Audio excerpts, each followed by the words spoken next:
Welcome back in this amphitheater for our first workshop now. J'accueille tout le monde pour cet atelier sur la robotique agricole à l'assaut du marché mondial.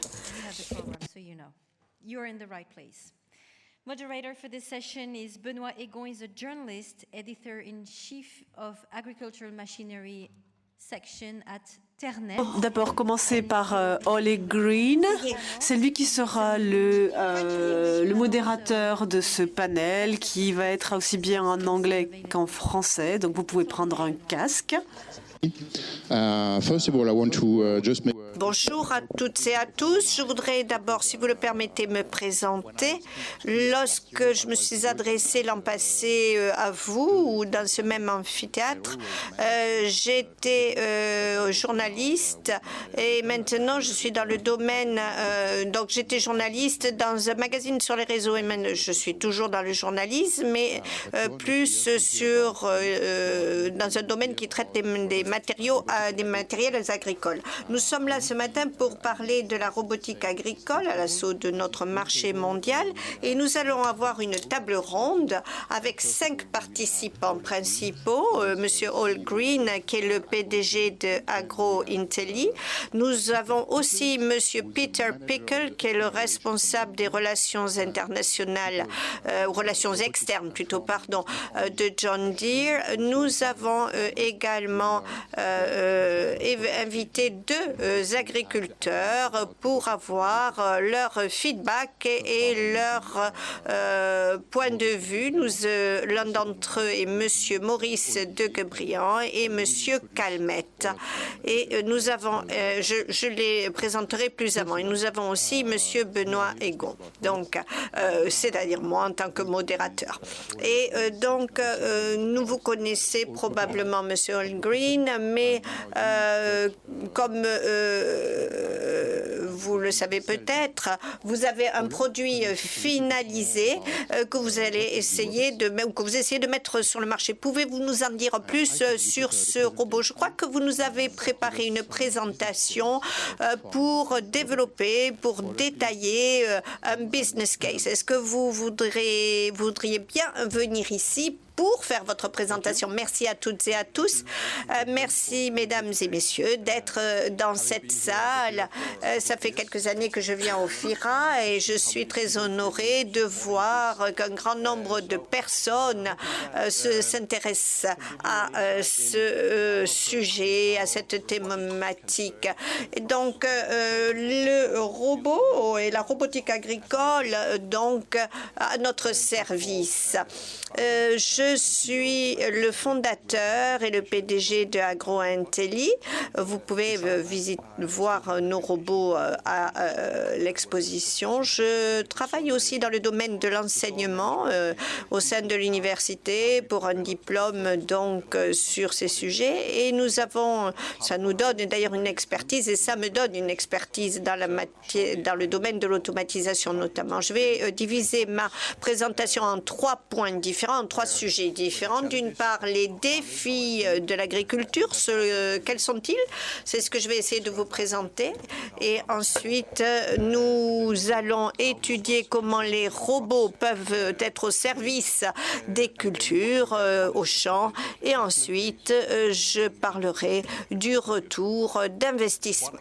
Ce que je voulais vous montrer, ce sont les défis que nous rencontrons dans le domaine de la robotique et la façon dont la robotique peut être une solution. Nous savons qu'avec le changement climatique, avec les variations de la météo, on a davantage de sécheresse, on a de périodes de sécheresse, entre autres choses.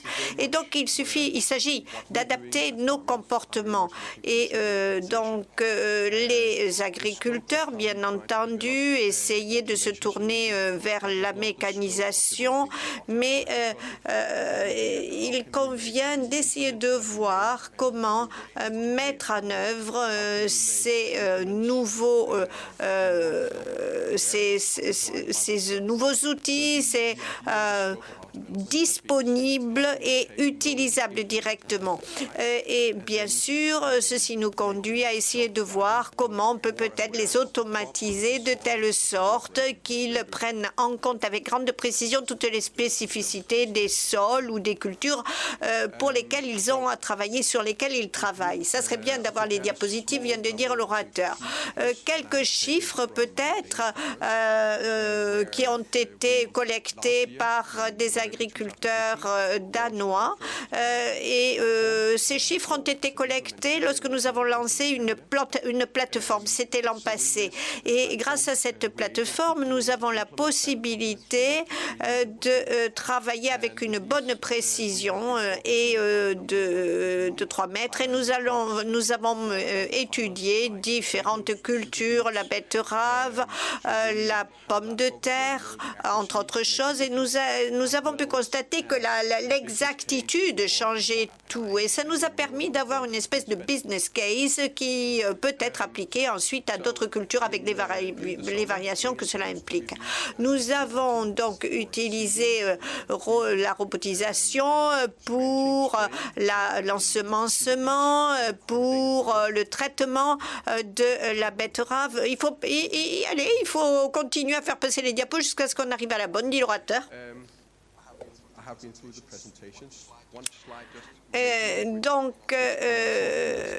Lorsque je me suis penchée sur les statistiques d'Eurostat il y a quelques mois, j'ai constaté que le taux du chômage n'était guère meilleur pour eux que ce qu'ils étaient par le passé, puisqu'il est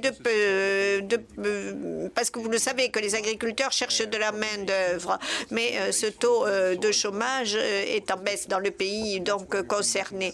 Nous avons essayé de voir quelles étaient, de définir les menaces pour les sols et comment ces menaces pouvaient affecter les conditions de culture. Et je crois qu'il faut être très minutieux. Il faut essayer d'impacter le sol aussi peu que possible. Et lorsqu'on compacte le sol, on sait très bien que ça peut avoir un impact sur le rendement, et la réduction de ce rendement, bien sûr, peut venir et peut aussi entraîner, c'est la fois cause et conséquence, une plus grande érosion, des problèmes d'irrigation, etc. D'où le fait que l'on essaie de trouver des solutions, que les entreprises essaient de solutions grâce à l'agriculture de précision, avec l'intelligence artificielle, par exemple. Peter nous en parlera tout à l'heure, mais les tracteurs robotisés peuvent nous aider, et puisque grâce aux capteurs, on a un retour d'informations qui est très précieux. On a de plus en plus d'informations qui nous sont retournées. Et il convient donc de prendre conscience des problèmes de l'environnement, des possibilités agronomiques, et ça, c'est possible grâce à l'intelligence artificielle. Mais la robotique est un atout considérable. Il peut nous aider considérablement sur les grandes cultures. J'ai pris, pour essayer de voir ça de plus près, l'année 2019, et j'ai essayé de voir ce qui se faisait vraiment dans la pratique. Robotie, donc, c'est la plateforme que j'évoquais à l'instant, c'est son nom, c'est un outil qui est générique, qui est versatile, et donc qui a une plateforme qui s'adapte parfaitement bien donc aux terres arables. Et ce robot donc peut remplir toute une série de tâches avec un impact considérable. Pensons par exemple à tout ce qui est semences, et le robot, donc plusieurs robots peuvent être rajoutés, et donc travailler sur plus de robots, sur davantage de rangs, plus de robots. Vous avez plus de rangs, vous allez pouvoir travailler travailler. Ceci, bien sûr, va avoir un impact sur le rendement. Et donc, si on est à une échelle plus petite, eh bien, on peut travailler sur de plus petites surfaces et utiliser moins d'énergie. Donc, le robot pour nous aider, ici, on est dans on a des exemples d'ensemencement et de désherbage, système qu'utilisent donc des maïsiculteurs au Danemark. Il est très important pour bien comprendre l'apport des robots, voir ce qui peut se passer dans un contexte plus standard, traditionnel et dans un contexte robotisé. Si on regarde la littérature, si on regarde les résultats que l'on a pu observer, on s'aperçoit que on a une heure de travail humain va être passée à toute une série de manutentions et bien sûr que pour le robot ça va aller beaucoup plus vite. Il y a beaucoup moins de manutention, plus une réduction de la consommation énergétique, un gain de 10%. Et ça, c'est important puisque c'est un outil donc qui les aide beaucoup. De la même manière, lorsqu'il s'agit de l'utilisation des produits à disperser sur les champs, à pulvériser sur les champs, on s'aperçoit que le robot a un apport considérable. Voici un exemple qui nous montre l'apport du robot. Bien sûr que ceux qui conduisent des robots ont un taux de fatigabilité moindre par rapport à ceux qui conduisent des tracteurs. Voici maintenant les résultats de calcul que nous avons fait pour 150 hectares de betteraves à sucre. Et nous avons comparé les investissements respectifs avec tracteurs et avec robotique pour réaliser les mêmes tâches sur un temps donné identique. Vous aurez le PowerPoint à votre disposition par la suite et vous pourrez consulter en détail l'ensemble des chiffres disponibles. Ce qui est important de remarquer, c'est le taux de retour. Donc, lorsqu'on fait un investissement, bien sûr, il faut penser à la rentabilité. Et au-delà de la rentabilité, il faut penser aussi à la disponibilité temporelle. Et on peut envisager d'acheter un robot qui permet donc dans le temps de baisser l'investissement nécessaire. Mais ça ne veut pas dire que le robot va remplacer à 100% les tracteurs et que les tracteurs ne feront plus rien. Bien au contraire, parce que le tracteur fait encore beaucoup de choses que le robot ne peut pas faire. Il faut envisager le robot comme une valeur ajoutée, un supplément, une aide. Et il est important également de remarquer que lorsqu'on travaille dans le champ, il faut essayer de faire en sorte que l'impact pour les sols soit le moindre possible. Et on sait que le tracteur peut aider, mais le robot aussi en la matière. Et dans nos fermes de betteraves à sucre, le robot donc peut aider au désherbage, aux ensemencements, et il le fait pour la betterave à sucre et plus tard à l'automne pour, par exemple, le colza. Donc, vous avez là les chiffres respectifs pour l'utilisation d'outils conventionnels et l'utilisation de robots. Et bien sûr, lorsqu'un agriculteur a un robot, il y a pas mal de tâches répétitives que le robot peut faire et ça donne une optimisation, pas uniquement en termes d'efforts de travail, mais également en termes d'utilisation de certaines substances utilisées, telles que par exemple les pesticides, etc. Comme vous le verrez, si vous allez visiter l'exposition, vous constaterez que nous pouvons, grâce aux robots, améliorer le niveau d'exactitude. Ça a été le cas chez nous, mais également en Hollande. Nous avons fait des expériences qui ont montré que l'on pouvait traiter avec une immense précision des champs de pommes de terre et de betteraves à sucre, ce qui a pour effet positif de réduire la quantité de produits chimiques utilisés. Et donc, ceci nous amène à ne pas négliger l'apport de la robotique. Donc, l'impact de l'utilisation de le robot peut se résumer de la façon suivante. Il permet de minimiser le compactage ou le tassement des sols. Il permet d'avoir une performance de tâches plus homogène, plus uniformisée. Il assure un bon retour d'informations et optimise le travail au champ. Merci beaucoup. Please take a seat. Something I forgot just before. J'ai oublié de vous dire quelque chose tout à l'heure. Bien sûr, nous allons entendre les différentes présentations et ensuite nous aurons une séance de questions-réponses. Donc, n'oubliez pas de penser aux questions que vous souhaitez poser à l'issue de votre présentation. We'll ask to Peter Pickle to come and present what. Entendre le prochain orateur, Monsieur Pickle, qui va nous parler de l'avenir de John Deere dans le contexte qui est le nôtre, celui de la robotisation. Monsieur Pickle est le responsable des relations externes chez Deere. A-t-il la bonne présentation? Ah, c'est fabuleux. Peter a la bonne présentation. Donc, quelle est la vision de John Deere en la matière? Présentation très aimable. J'ai prévu une présentation très courte, très succincte, qui va vous présenter notre vision pour demain chez John Deere. Je vous parlerai donc du futur, mais pour vous parler du futur, je vais vous ramener au mois dernier. En novembre dernier, nous avons participé à Agrotechnica, qui est une exposition de l'industrie en Allemagne, et je vais vous montrer très brièvement une vidéo d'un matériel, des dispositifs qui ne sont pas encore commercialisés. Et nous vous avons montré à l'occasion de cette foire exposition ce qui est justement notre vision.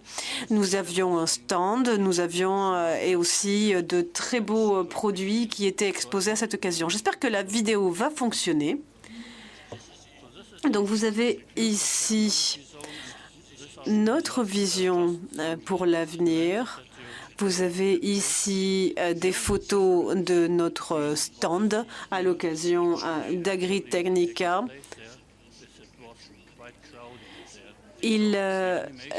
L'animation montre très bien ce qui se passait sur le stand, donc à l'occasion de cette foire exposition qui se tenait à Hanovre, donc un tracteur électrique.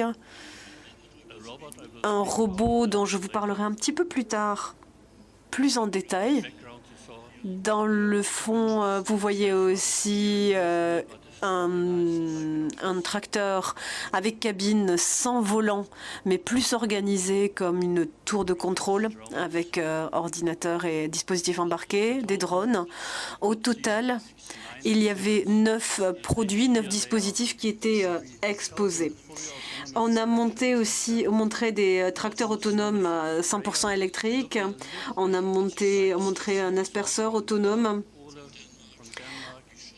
Nous avons aussi mis en place un dispositif qui s'appelle See and Spray, donc où l'aspersion est pilotée par intelligence artificielle sur la base de capteurs optiques qui vient asperger le produit phytosanitaire précisément sur les adventices pour éviter d'en mettre au mauvais endroit. On a une charge utile de plus de 500 kg qui permet justement d'avoir bonne autonomie. On a aussi une station de recharge embarquée. On a aussi cette fameuse cabine de commande que je vous ai déjà mentionnée, avec absence donc de volant, mais on peut au contraire faire à la fois le pilotage de l'engin, mais aussi un certain nombre de tâches que l'on peut faire au bureau avec automatisation et une très bonne autonomie. C'était absolument extraordinaire et nous avons obtenu une médaille d'or en innovation grâce à cette cabine embarquée. Nous avions aussi parmi les dispositifs exposés le Power of Boarding, qui est un dispositif permettant de faire une recharge à chaud électrique des différents dispositifs embarqués. Et enfin, nous avions aussi des tracteurs semi-automatiques dans les champs semi-clôturés. Et au final, pour nous, cette foire exposition portait beaucoup sur la robotique, mais aussi, on essayait de représenter essentiellement des technologies. La première technologie, c'est l'électrification. Nous pensons que l'avenir des machines industrielles sera principalement électrique. La seconde technologie, c'est l'intelligence artificielle. Comme vous le savez, pour faire le travail, il faut à la fois les agriculteurs, mais aussi l'intelligence artificielle peut être un support intéressant.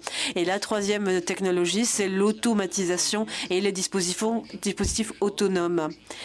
Pour nous, on pense que nous sommes en train, au tout début de cet avenir qui sera autonome. Pour nous, l'avenir, ce sera des machines autonomes. Et le projet le plus visionnaire que nous avons montré lors de cette foire exposition, c'était ces tracteurs à la fois autonomes et 100% électriques. Vous pouvez voir ici que donc il s'agissait du dispositif que nous avons montré lors de la foire exposition. C'est un tracteur, mais en fait, il s'agit d'une transmission standard et puis deux dispositifs électriques, plus ce dispositif à l'avant qui est totalement autonome. Ce qu'on voit ici à l'écran, ce sont deux choses. Nous avons une nouvelle interface entre l'outil et le tracteur.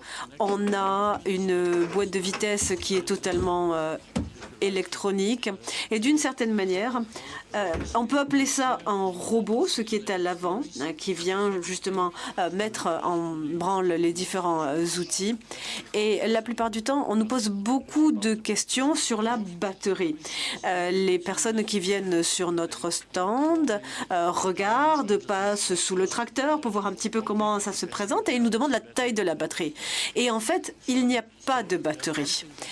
C'est quelque chose qu'on n'a pas montré, mais on n'a pas encore montré justement comment cet engin se déplace. Il n'y avait pas encore la batterie en place parce que ce n'était qu'un dispositif, un prototype. Mais effectivement, il faut qu'il y ait un dispositif d'alimentation. Évidemment, on ne peut pas avoir un dispositif qui soit branché.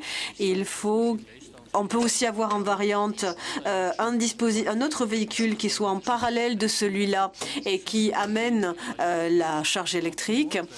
Il se peut qu'on ait à étudier différentes possibilités et avoir un essaim de machines qui soit en parallèle sur le champ. Ça, c'est une des idées. L'autre idée possible, c'est d'utiliser ensuite la charge embarquée du SPFH ou d'autres types de batteries pour à la fois faire avancer le dispositif tracteur, mais aussi des dispositifs. D'où l'intérêt de à la fois l'électrisation des choses qui permet de faire fonctionner différents outils en parallèle. Je vous montrerai un petit peu comment ça peut se présenter un peu plus tard. Je suis invitée à une autre conférence plus tard et je vous montrerai comment pourrait fonctionner ce dispositif en essaim. Ce que l'on voit ici, c'est une très forte densité. Ici, on est sur 500 kilowatts et tracteur lui-même, ça représente une force motrice de 200 chevaux. Et tout ceci est rendu possible par à la fois l'automatisation et l'électrification. On peut à la fois augmenter et diminuer cette puissance. Sur le principe, on veut avoir 500 kW embarqués. On pense qu'avec 500 kW, on va pouvoir couvrir les besoins mais on peut monter jusqu'à 1 MW et descendre de plusieurs kilowatts. Donc pour nous, c'est vraiment ce que sera la technologie du futur. Et je ne suis pas en train de dire que ce sera que ça. Je pense que c'est une des options que nous aurons demain. Une fois de plus, c'est un prototype qui ne sera disponible que d'ici une dizaine d'années. Donc on verra bien sûr ce que l'avenir nous réserve. Merci beaucoup de votre attention. Thank you, Peter. Please take a seat again. Merci Peter, je vous invite à revenir vous asseoir. Maintenant, on va passer au français. Nous allons inviter des agriculteurs du secteur. Peut-être tout d'abord Maurice de Guébriand.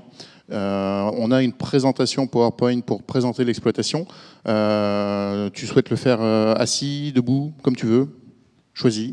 Tu as un micro devant toi, tu peux parler. Bonjour à tous. Je suis agriculteur dans le sud-ouest, comme Olivier qui est à côté de moi. On est en région toulousaine, dans le sud de la France, en Occitanie. Ça, c'était pour vous cibler à peu près où étaient les exploitations, notamment la mienne. Dans la photo à droite, on est au sud-est de Toulouse. J'ai une diapositive. Voilà, très bien. Donc moi, je travaille sur 210 hectares avec un salarié. Je suis en cours d'installation.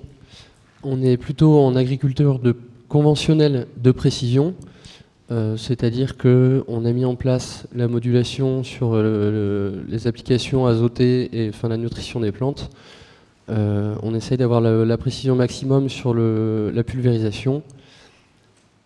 Et ensuite, on est en train d'introduire du guidage sur les différents véhicules moteurs. La particularité de la région, c'est qu'on a des terres relativement argileuses. J'ai mis jusqu'à 60%, j'ai peut-être été un petit peu trop haut, mais il y a des endroits où on l'atteint.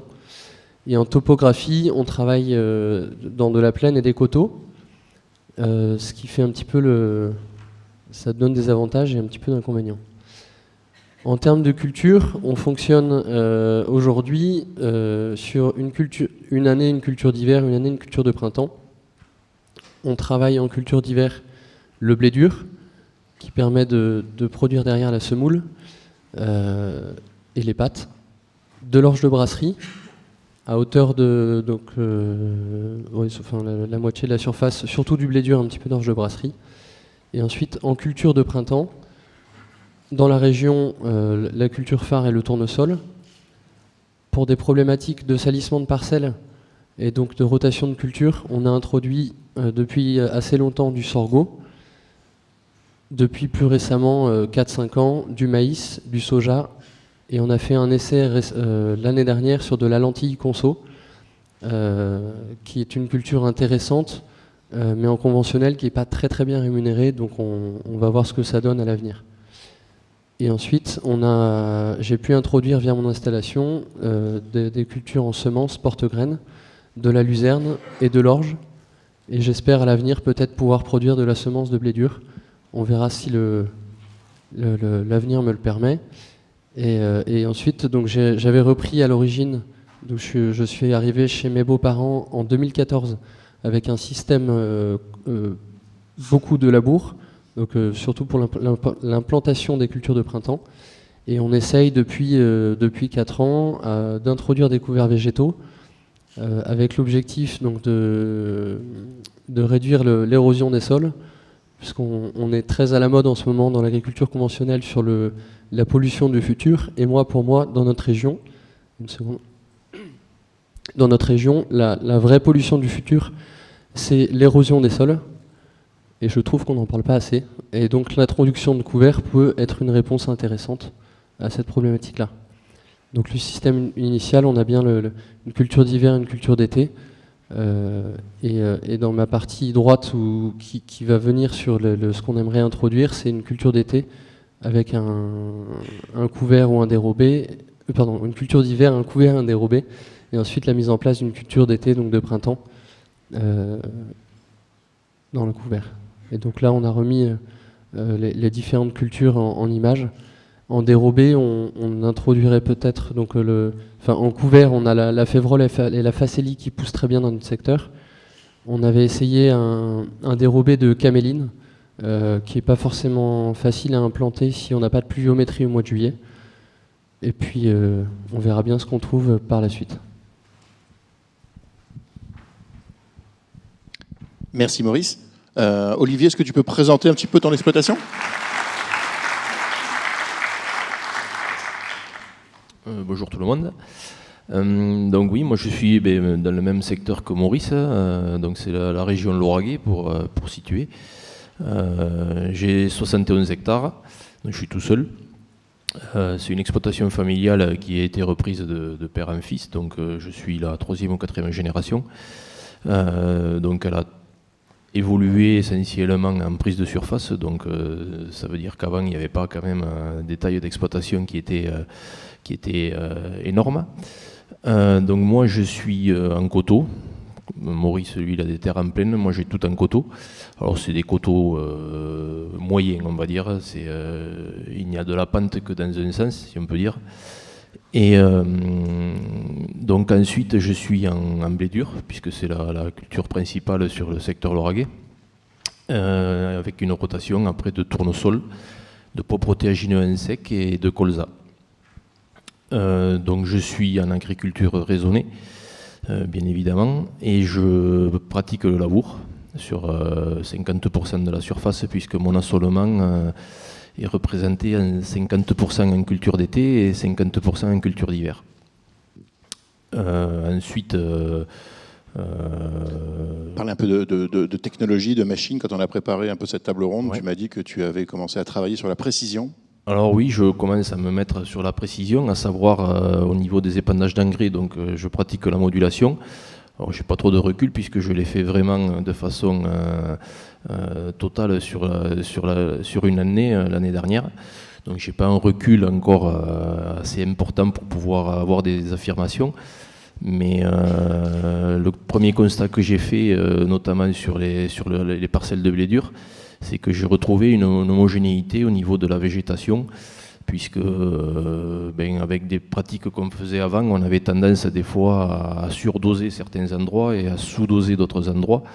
Et c'est vrai que là, avec la modulation, on arrive à homogénéiser les épandages et donc à avoir des parcelles qui soient beaucoup plus homogènes. Alors, Olivier, pour rentrer dans le dur de la table ronde, je vais te demander de garder le micro. Tu n'es pas équipé en robot. Non. Tu découvres cet univers un petit peu, finalement, presque depuis ce matin. Oui, on peut dire ça, oui. Quelles sont au final, tes attentes vis-à-vis de la robotique ? Quelles sont les craintes que tu pourrais avoir ? Quels sont les objectifs que tu pourrais te fixer pour toi, pour l'exploitation vis-à-vis de la robotique ? Alors j'avoue que oui, effectivement, quand j'ai été sollicité pour cette intervention, je n'avais pas d'avis vraiment tranché sur le sujet. Depuis qu'on m'a sollicité, je dirais que je cogite un petit peu. Parce que bon, alors moi là, donc voilà, je touche un peu à ça par la modélisation, mais je pense qu'après ça va aller plus loin. D'ailleurs, avec ce qu'on a vu juste avant, je vois que déjà c'est quand même bien avancé. Alors après, est-ce que ça pourra être généralisé à tous les types de sols, justement, à toutes les topographies de sol, des coteaux, etc. Et ensuite, je prendrai l'exemple que l'on vit actuellement. On a des conditions météo qui sont plutôt compliquées en ce moment, avec une forte pluviométrie, et on a du mal à réaliser nos semis de céréales. Et je me posais la question, en fait, est-ce que les robots pourraient nous permettre, malgré tout, de pouvoir faire nos interventions vu les conditions climatiques que l'on a aujourd'hui. Ça faisait partie d'une des interrogations. Ensuite, c'était par rapport aux épandages notamment de produits phytosanitaires, puisque bon, c'est un peu un sujet qui malheureusement accroche pas mal en France. est-ce qu'on pourrait avoir des robots qui, je dirais même, pourraient, plutôt que de traiter les plantes, carrément les arracher une par une. Enfin, je pousse à l'extrême, mais après tout, pourquoi pas, pour tout simplement éviter l'utilisation ou limiter l'utilisation de produits phytosanitaires et permettre d'avoir des parcelles qui soient propres, éliminer certaines mauvaises herbes. Voilà, Somebody want to give an answer to this? Vous voulez peut-être répondre à ces attentes, Peter? Peter, vous voulez peut-être répondre, ou bien la personne assise à côté de vous? C'était une longue question. Ma réponse, elle va être multiple. Il existe toutes sortes de robots et le robot est un acteur parmi d'autres. Donc le robot est une pièce d'un puzzle plus large qui est l'automatisation de l'exploitation. Donc le robot doit venir servir la vision que vous avez pour votre exploitation et traiter chaque plante dans le champ de manière individuelle. Le robot peut faire cela et amener le produit phytosanitaire nécessaire pour chacune des plantes. Donc on peut avoir un niveau de précision extrêmement grand. Et c'est une tâche que peut accomplir effectivement le robot et les machines autonomes. L'idée en fait est d'amener la quantité d'engrais ou de phytosanitaires au pied de chaque plante pour avoir une exploitation plus propre, mais aussi avoir un meilleur rendement. Donc c'est ce que l'on vise. En plus, grâce à l'électrification dont on parlait et aux dispositifs autonomes, on veut pouvoir aussi être très ciblé à tout moment de l'année. Donc ça, ce sont nos objectifs. Et une fois de plus, les robots doivent être considérés comme une partie du puzzle, mais pas la totalité du puzzle. Grâce au robot, on peut aussi prendre des mesures dans le champ pour réduire un certain nombre de problèmes. Le robot peut faire une quantité de mesures bien plus importante que pourrait le faire l'agriculture et on prend des mesures aussi bien au niveau de la plante qu'au niveau du sol. Ces mesures vont ensuite être analysées et vont améliorer le rendement. Je ne l'ai pas expliqué dans ma présentation, mais c'est vrai que le robot permet aussi, par ce recueil de données, d'adapter le fonctionnement des dispositifs électriques embarqués. On peut moduler la vitesse à laquelle on va biner ou travailler le sol en fonction des données qui ont été recueillies. Ceci peut être fait dans différentes topographies. Et une fois de plus, c'est une étape qui à terme permet à l'exploitation d'améliorer son rendement. Comme je vous le disais, à terme, il faut envisager le robot dans un ensemble d'automatisation. Vous voulez peut-être compléter la réponse de votre collègue? Alors, tout d'abord, vous n'avez pas besoin d'attendre quelques années avant de mettre en place des solutions. Il y a des solutions déjà disponibles aujourd'hui. En particulier, les conditions ou de topographie. Aujourd'hui, au cours des 30 dernières années, nous avons travaillé à essayer d'optimiser l'efficience de chacun des agriculteurs. L'idée est d'éviter aussi que l'agriculteur soit dans sa cabine. On essaie de plus en plus d'avoir des dispositifs autonomes qui libèrent du temps pour l'agriculteur. Et c'est là où on a besoin de robotisation et d'automatisation. Il y a un certain nombre de dispositifs qui peuvent complètement s'affranchir de l'agriculteur. Pour cela, il faut des machines qui sont légères et qui peuvent être déployées en autonomie. Je sais que John Deere a un certain nombre de dispositifs de ce genre. Donc l'idée est d'avoir des dispositifs plus petits. Donc il n'y a plus besoin d'un humain qui soit dedans, mais qui pilote au contraire de l'extérieur. Et ça, c'est une grande avancée de la robotisation. On a l'habitude de penser en termes de capacité de machine en tenant compte de une personne qui conduit la machine. Mais maintenant, il ne faut plus trop penser de cette manière. Il ne faut plus se dire qu'on va avoir beaucoup de petits robots plutôt qu'un grand tracteur piloté.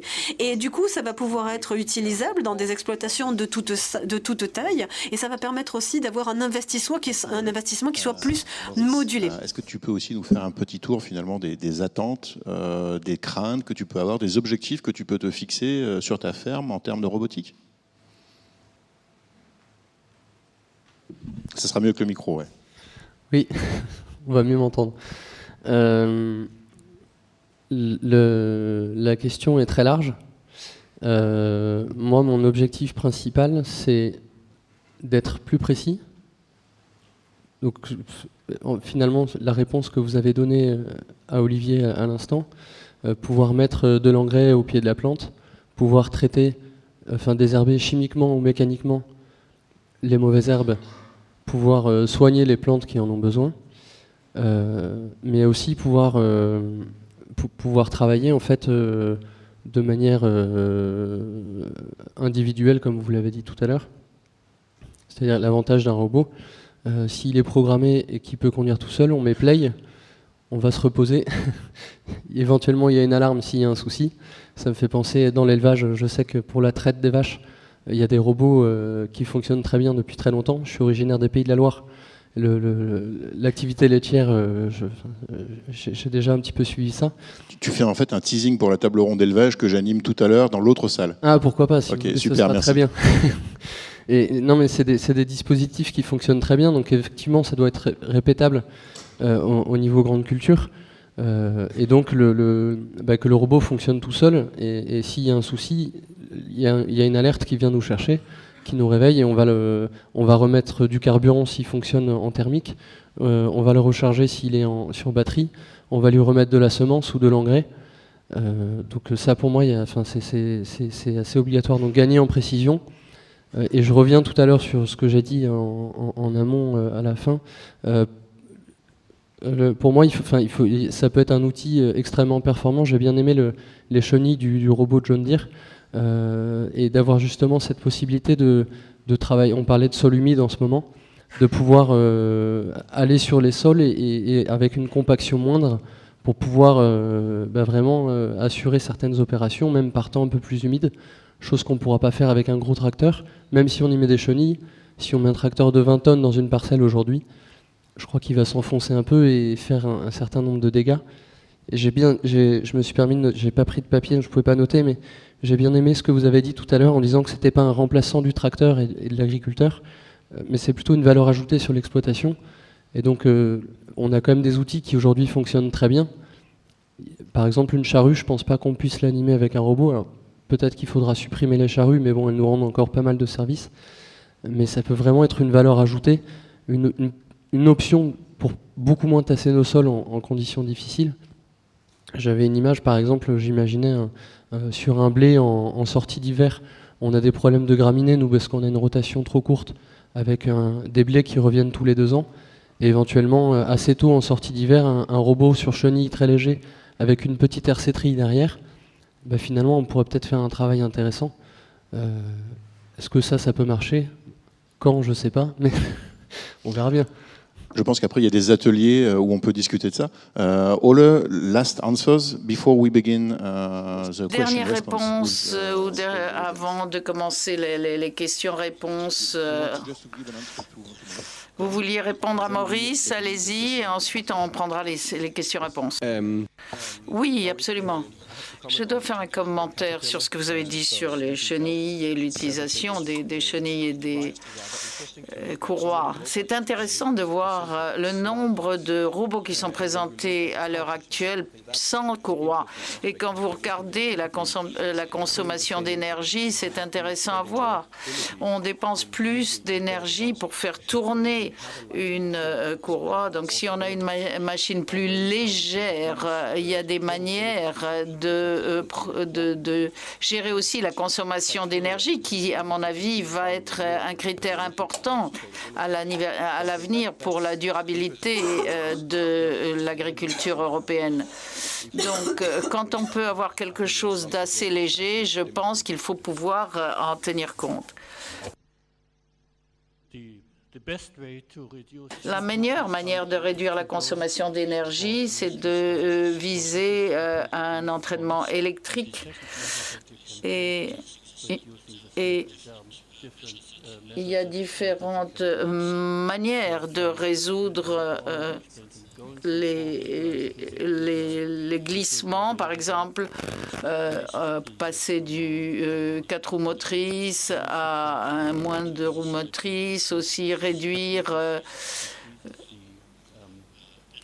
le glissement permet d'accroître la consommation énergétique, enfin d'améliorer la consommation énergétique. Alors c'est bien d'avoir des véhicules plus légers tant qu'on n'a pas besoin d'une trop forte force de traction, parce que si vous avez besoin de beaucoup de traction, il vous faut un certain poids de machine, sinon vous ne pourrez pas générer la force nécessaire à mouvoir le dispositif.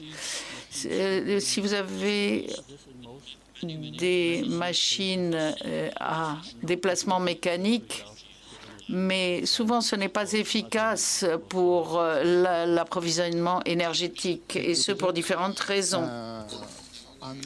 Merci, Peter. C'est maintenant à vous. Si vous avez des questions à poser aux gens qui sont devant vous, il y a des micros. Je crois qu'il y a des gens qui peuvent vous en distribuer. Je vais avancer parce que j'ai la lumière dans les yeux. On a 15 minutes pour les questions-réponses. Il y en a 2 là-bas. Est-ce qu'il y a quelqu'un pour vous donner un micro?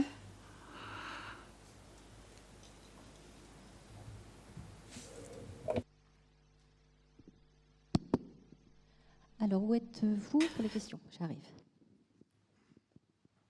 Les prochaines seront des drones qui apporteront les micros. Ça, c'est une bonne idée, ça.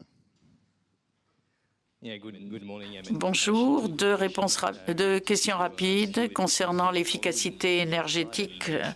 Dans votre diapositive, vous avez dit que les robots pouvaient être nettement plus efficaces du point de vue énergétique. Est-ce que c'est dû à la technologie ou à la différence entre le moteur thermique et le moteur électrique? Alors, c'est une comparaison qui a été faite par l'Institut technologique danois. On l'a fait sur le même dispositif, mais du fait qu'on déplace moins d'acier, si vous voulez, dans le champ. Alors, bien sûr, comme l'a dit Peter, il faut un certain poids quand même pour transmettre l'énergie, mais on a décidé qu'on allait utiliser le poids du dispositif au-dessus des roues et créer un système plus équilibré qui donnerait moins de pertes par mètre carré de travail. Et on utilise moins d'énergie avec le même système. On s'est appuyé sur une expérience avec du diesel à la fois pour un tracteur et un robot. Si je peux ajouter quelque chose. La quantité d'acier transporté au-dessus du champ n'est pas si importante en soi, parce qu'on n'a pas beaucoup d'accélération et de décélération des machines. La quantité d'énergie n'est donc pas le rôle le plus important. Ce qu'il y a de plus important, c'est ce que vous faites dans le sol. C'est la résistance du sol. Et là, il y a une loi physique qui dit que la consommation d'énergie est fonction de la vitesse et elle augmente aussi proportionnellement à la largeur de la zone travaillée. Donc, quand on parle du labourage, c'est d'ailleurs l'activité la plus consommatrice, la plus gourmande en énergie. Il faut plutôt augmenter la largeur de travailler que la vitesse de travail. Et je pense qu'on peut le faire avec des gros dispositifs. Et donc, il leur faut bien sûr un certain poids pour permettre d'avoir la bonne force de traction. Sinon, ça ne fonctionnera pas. C'est une loi physique. Merci. Peut-être brièvement une deuxième question. Gardez le micro, c'est aussi pour vous. Vous avez parlé de l'avenir de l'industrie et de l'agriculture en disant que c'était l'électricité. Est-ce que vous voyez des changements rapides comme c'est le cas dans l'industrie automobile? Non, on est nettement en retard par rapport à l'industrie automobile, comme toujours, je dirais. Mais on a commencé et on commence on pense avoir mis en place l'étincelle qui va mener à davantage d'électrification. Donc nous y croyons et nous espérons qu'avec la transmission Autopower, on pourra lancer pas mal de développement électrique pour les dispositifs. Et nous espérons que nous allons pouvoir donner une impulsion envers l'électrification. Pour ce qui est de la mobilité électrique, il n'y en aura pas encore beaucoup avant 2030. Donc effectivement, on est en retard par rapport à l'industrie automobile. Il y a une question au milieu de la salle de David Erizzo. Oui, bonjour. C'est une bonne chose d'avoir à la fois des agriculteurs et des constructeurs de machines agricoles. À votre avis, quel sera le principal problème pour les nouveaux systèmes de culture? Olivier nous a parlé des nouveaux challenges, la gestion des sols, etc. Mais qu'en est-il de la gestion générale des exploitations agricoles vis-à-vis des robots? Alors, si on regarde l'évolution des systèmes de gestion des exploitations, effectivement, on a de plus en plus de données. Il y a des systèmes, par exemple, de John Deere, dans lesquels la gestion des données constituera une partie importante de l'agriculture à venir. Mais ça, c'est pas directement lié à la robotique. La robotique ou les tracteurs modernes, les capteurs modernes nous donnent tout plein de données. Mais nous manquons beaucoup de données pour comprendre toutes les informations cachées. Les agriculteurs, ils n'aiment pas voir les données elles-mêmes, ils aiment voir les données traitées. Et ce que nous a montré John Deere pour leur agriculture future, c'est la manière dont on pourra utiliser certaines des nouvelles technologies pour nous donner des informations traitées. Je crois que c'est comme cela qu'il faut voir les choses. Mais comme pour beaucoup d'entreprises, de petites entreprises qui présentent des robots ici, nous faisons partie d'un puzzle. Et il faut remettre tout ensemble. Et bien sûr, les normes d'open data seront très importantes. Je suis tout à fait d'accord, mais je voudrais ajouter quelque chose. Personnellement, je pense que le principal challenge qui se présente à nous, c'est la compétitivité des agriculteurs locaux par rapport aux agriculteurs étrangers. Parce que les gens qui sont ici ne sont pas concurrents vis-à-vis d'autres agriculteurs en France, mais avec des pays de l'ancien bloc soviétique ou d'autres pays. Et il est important d'avoir une gestion des données qui vous donne les infos dont vous avez besoin, et de manière à avoir une ingénierie des données qui est précise. Et c'est un gros problème à l'heure actuelle. Je pense néanmoins que les problèmes sociaux et politiques sont beaucoup plus importants. Une autre question dans la salle. Moi, j'avais juste par rapport à la gestion des données et du coup, derrière, éventuellement, à la gestion des robots, parce que ça, on n'en a pas parlé non plus. À la base, on est agriculteur. Olivier disait qu'il avait repris une exploitation de père en fils. Je pense qu'initialement, il avait appris à gérer son exploitation, à conduire des tracteurs, à choisir les cultures qu'il allait mettre en place. Et petit à petit, on lui rajoute une console dans son tracteur pour gérer son épandeur d'engrais. Ensuite, on lui rajoute une deuxième console pour mettre une antenne GPS qui va piloter son épandeur d'engrais. Éventuellement, on lui demande de récupérer la donnée, puisqu'elle va donner une information ailleurs, donc il faut aussi qu'il devienne informaticien. Et derrière, il faut éventuellement, on va lui poser la question de comment il veut qu'on lui analyse la donnée et ce qu'il en veut derrière. Et finalement, en fait, on était parti de quelqu'un qui mettait des graines dans le sol et qui les nourrissait. Et ensuite, il faut qu'il prenne les décisions, qu'il devienne presque banquier, analyste financier, informaticien, puis j'en oublie d'autres, éventuellement ingénieur, parce qu'il faut aussi que bientôt on va nous demander de mettre des couverts végétaux et d'apprendre à cultiver autrement. Négociant et commercial aussi. Donc finalement on arrive à 10 ou 15 métiers différents.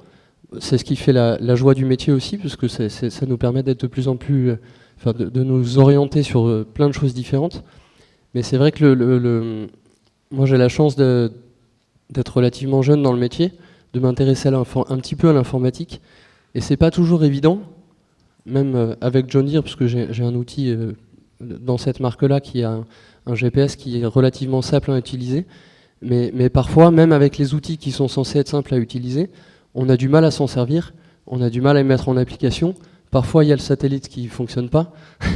Parfois, il y a... Et en fait, finalement, pour moi, je ne l'ai pas dit au départ parce que je n'y avais pas pensé, mais c'est aussi une vraie clé de réussite au niveau de la robotique et l'agriculture, c'est d'introduire des outils qui soient relativement simples d'utilisation, mais aussi de former les personnes qui vont les utiliser, parce qu'en fait, à la base, on n'a pas cette formation-là.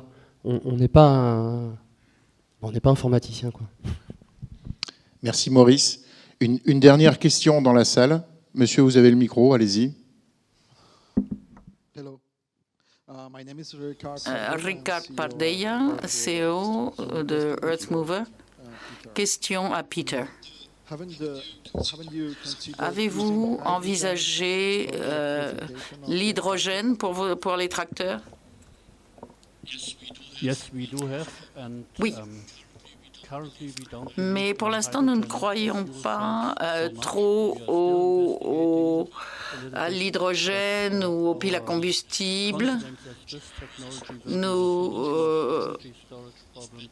Peut-être que ce sera une solution. Nous ne pensons pas que ce soit la solution pour le stockage de l'énergie. En effet, les piles à combustible posent des problèmes en matière d'emballage et d'intégration dans les machines agricoles.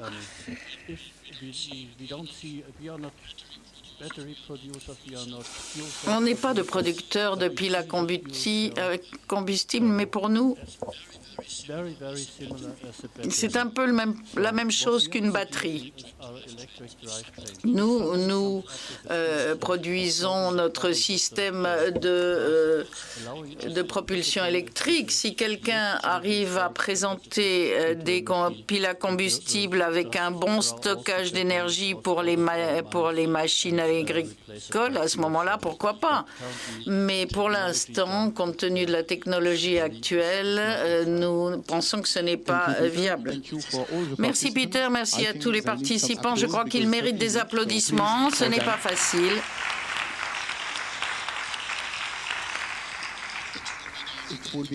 Ce qui met fin à cette table ronde, mais ce n'est que le début du FIRA et vous allez donc avoir le temps de leur poser des questions pendant les pauses café. Merci beaucoup.